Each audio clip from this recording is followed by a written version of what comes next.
സംസ്ഥാനത്ത് ആരംഭിച്ച English and foreign languages university അടച്ചുപൂട്ടാൻ നീക്കം.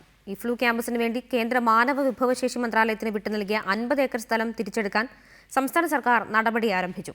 ഭൂമി കൈമാറി 2 വർഷമായിട്ടും സ്ഥിരം ക്യാമ്പസ് തുടങ്ങാൻ ആവശ്യമായ നടപടി സ്വീകരിക്കാത്തതിനെ തുടർന്നാണ് സംസ്ഥാന സർക്കാരിന്റെ നീക്കം.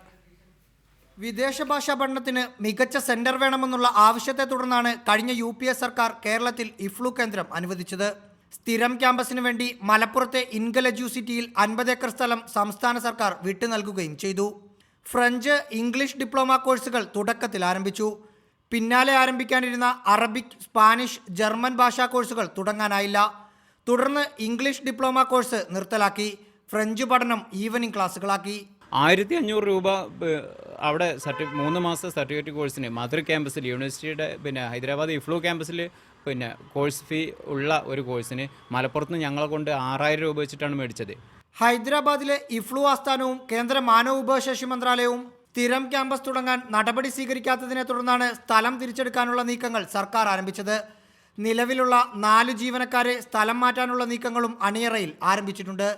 റഹീസ് റഷീദ്, റിപ്പോർട്ടർ, മലപ്പുറം.